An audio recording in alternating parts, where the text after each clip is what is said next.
ஆசிரியர் கையில பேப்பர் எடுத்துட்டு கேட்கிறாரு, யாருப்பா சரத் பாபு, நல்லா எழுதிருக்கு அப்படின்னு சொன்ன அடுத்த நிமிஷம் everybody turns and looks at him for the first time. அப்போ சரத்துக்கு என்ன புரியுது தெரியுமா?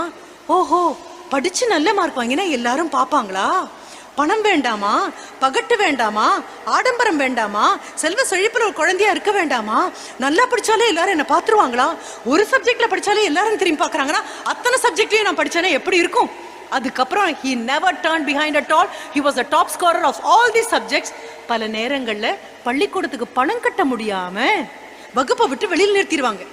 வெளியில் நிற்கும்போது சரத் என்ன நினைப்பார் தெரியுமா? வகுப்புக்குள்ள உட்காந்து கேட்டு கேட்டு ஃபர்ஸ்ட் மார்க் வாங்குறதுல ஒண்ணுமே இல்லை, வெளியில நின்னாலும் மிஸ் சொல்றது காதுல கேட்காட்டாலும் ஃபர்ஸ்ட் மார்க் வாங்குறதுல தான் பெரிய விஷயம்.